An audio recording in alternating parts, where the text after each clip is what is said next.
So these are some of the comments from the video I did about the good son being trampled on while the bad son gets this blessing of God. And I truly believe that in this story of Esau and Jacob, that most of y'all have probably never researched or studied this story. And I'm going to tell you the real meaning of the Jacob and Esau at the end of this video. But first, let's pop through just a few of the comments that seem to be the overwhelming consensus of a lot of people who have obviously not really studied this book and understood it. So a lot of people are saying the same thing, as Esau sold his birthright for a bowl of soup. It shows his disrespect towards his birthright. But my man here is saying also that Esau was trying to back out of that agreement. There is no point within the story of Esau that he was trying to back out of the agreement. He sold his birthright because he came in from the field after being in the field for many, many days and was unsuccessful in his hunt. So he hasn't eaten for many, many days. In the Midrash, it says that he killed Nimrod during this hunt and came back with his cloak, but he was very starved. And it says that he came in and said, I'm about to die. So what good is a birthright if I'm already dead? So he was very weary of mind, weary of body, sold his birthright because he thought he was going to die, as the story tells it. But at no point did he try to go back on it, because later on it is Isaac who says that, tells Esau to make me a meal so I can give you my blessing. He never tried to back out of it. And then Rebecca and Jacob did they little hooky rookie to go ahead and steal the blessing from Isaac. And then Esau gets mad, of course, and tries to kill him, because there's a difference between the blessing and the birthright. And y'all might want to study that to understand the difference between the blessing and the birthright. But also, people, the same thing, Esther was saying pretty much the same thing, that he didn't value his birthright. But God had chose Jacob before he was born. Now, true, the story does say that Shem came to Rebekah when she was struggling with her birth and proclaimed that God was saying that the younger was going to rule over the older. And that's very important to what the story really is about at the end of this video. That's really important. You want to stay for that part, because that's important, that Shem told her that, according to some of the other Jewish writings and literature, that Shem told her that. But you know, some Bibles just say that God told Rebecca this, but in others it says Shem told her. So other Jewish writings in other midrashes, it says that Shem told her. But anyway, and then he disrespected. He was only 15 years old. He's a 15-year-old boy who was out starving for a few days after going out hunting.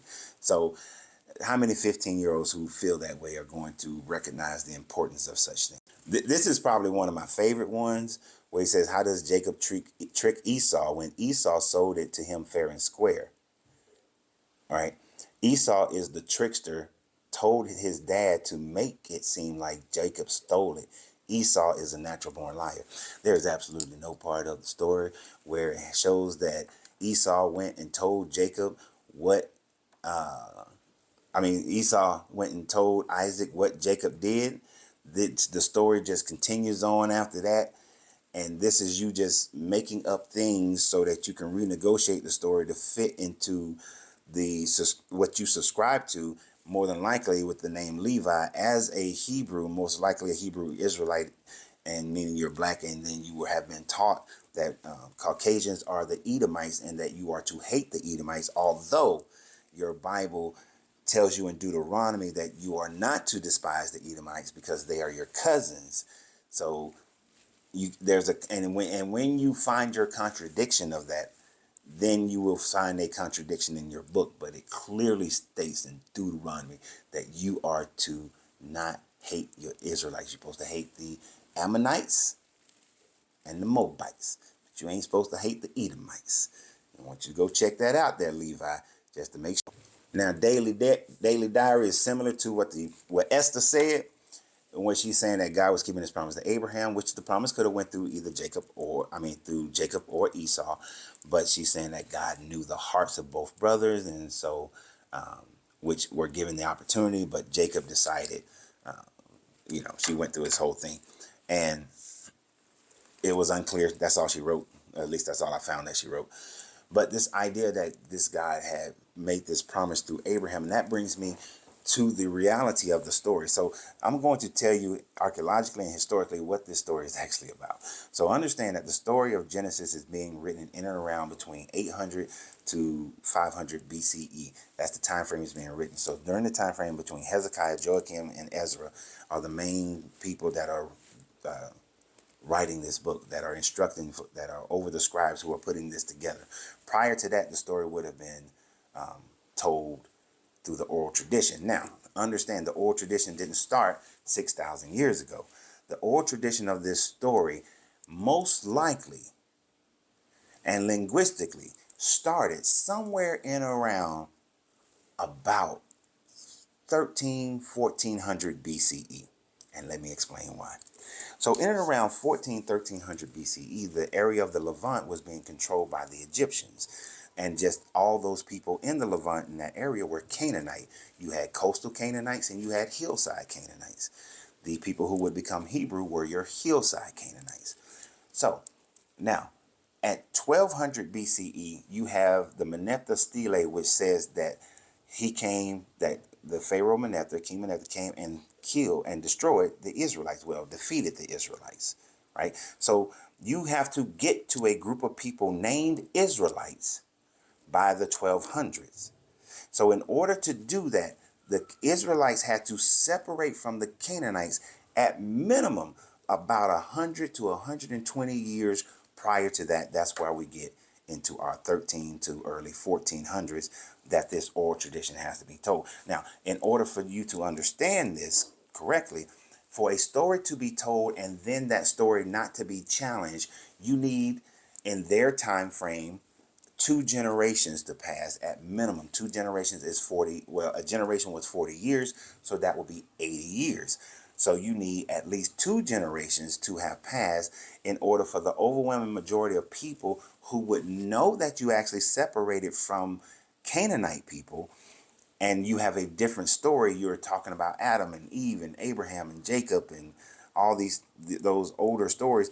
You have to have almost everyone die in order to not have any competition concerning your story. So this is why I would give it an extra generation and say another 40 years. So there where I get the 120 years, so that 1300 to early 1400 time frame, so that the story has been told and the only generations that are alive at that time frame have no one who can identify and say, no, we separated from the Canaanite people who worship the pantheon god Yahweh through the Canaanite pantheon, where El was the chief god, in order for them to have been separated by the 1200 BCE from the other Canaanite people and have a different, slightly different deity. This is why in the writing of the literature, you can see how it vacillates between a Canaanite version of Yahweh and how it moves into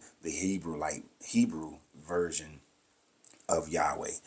So that when the 1200s, when Merneptah comes in and he takes it. So what the story is that after the Merneptah stele, after the 1200s and the Bronze Age collapsed and the Egyptians are no longer in control of this area, then the Israelites and the Canaanites and the Edomites and all these people are beginning to scramble. But there is a group called the Edomites that were already established before the Israelites were established.